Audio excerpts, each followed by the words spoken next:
Thank you so much, Summer, for that wonderful introduction, and welcome to everyone. Adjusting, balancing, and creating.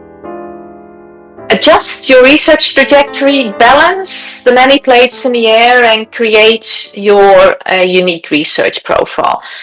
I actually think that in many ways, being at the mid-career stage is possibly the toughest part, because everyone thinks that being an ECR is the hardest part of the academic journey, and sometimes it can be, but it's definitely not true for everyone, because as an ECR, you often get lots of support. You can participate in networks that have been set up specifically for your career stage. You get often time allowances to get settled in your career. Sometimes you even get startup budgets. And as we said before, you can ask lots of silly questions. And yes, you may have a few publications, you may have a bit more confidence, but you are no longer junior. And you're suddenly expected to forge your own path, often without much support. And that's really not easy. So I really think there's a couple of things that are important if you are at your mid career stage. And the first one is to adjust your research trajectory. As an ECR, you've tried many different things. And obviously, we never stop learning and experimenting, but the mid-career stage is really a good time to take stock and make some tough choices. What worked, what didn't, what did you really enjoy? What did you actually not enjoy or even hate? Do you have maybe a better idea of what your strengths and weaknesses are? At this career stage, it's really important to make some choices. You also need to make some tough choices, because you will be expected to take on some leadership roles, maybe in your own institution as head of a research cluster, or maybe even as program director of the PhD program, or in the academic community. It could be an editorial board member in a journal, it could be an associate editor.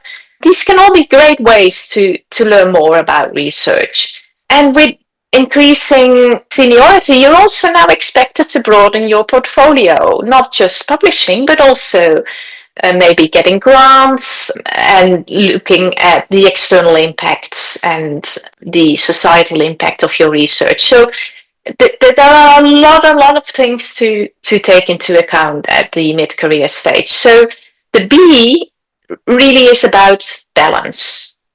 It's about balancing all the plates or the stones in this picture in the air.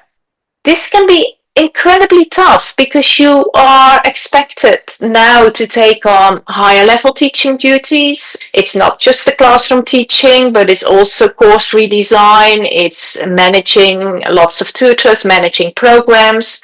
You're also expected to take your turn in committees, in leadership roles. And it makes finding research time a lot more difficult. At the same time, a mid-career stage, this is often combined with balancing lots of plates in your personal life.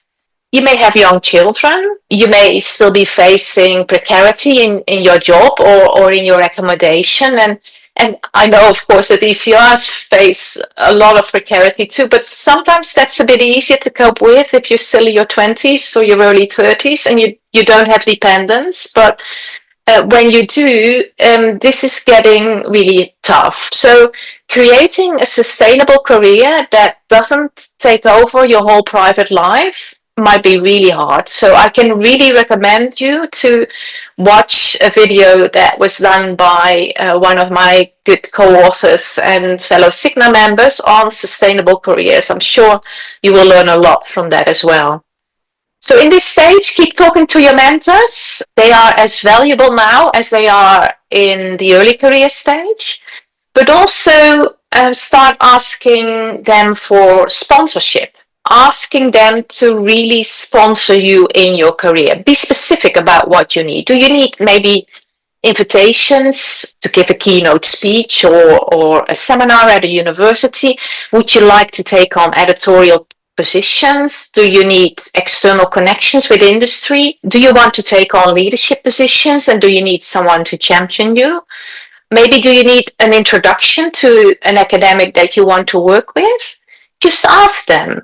They may not be able to help all the time, but if you don't ask, you will never find out. Do remember that mentors are always overwhelmed too. So you may want to consider to supplement advice from your mentors with maybe talking to a career coach at this stage, or join a peer network for support as well. But again, make sure that you reach out. And then the C, creating your unique research profile. It's really important to start building that profile. What do you want people to know you for? You want them to know you for a big contribution you're making. So this means you need to start thinking about research agendas, not just a list of papers. It's about a research agenda. And you need to start working more independently. If you've published simply with your PhD supervisor or with the first senior co-author you published with, then this is the time to branch out and start working with other people as well. It also helps if you start building up your public profile a bit more consistently. You can do the best research in the world, but if nobody knows about it, then they can't really appreciate it. So populate all your social media profiles, but also try to become a bit more visible through talks at universities, maybe running webinars or organizing conference sessions or symposia. And it may help to start thinking about what would you like to become really known for in the next 5 to 10 years, and what do you need to get there? So put yourself in your own shoes in 5 to 10 years. So the key word for mid-career, I think, is identity. Finding your research identity. Some of you find that very early in your early career already, but if you haven't yet, then mid-career really is the stage to do this. Finding your research and academic identity and leveraging your own strengths. So that's the key challenge in the mid-career phase. And finding your unique identity. We have 4 flamingos here, but they're all a little bit different. And I think every academic is different too.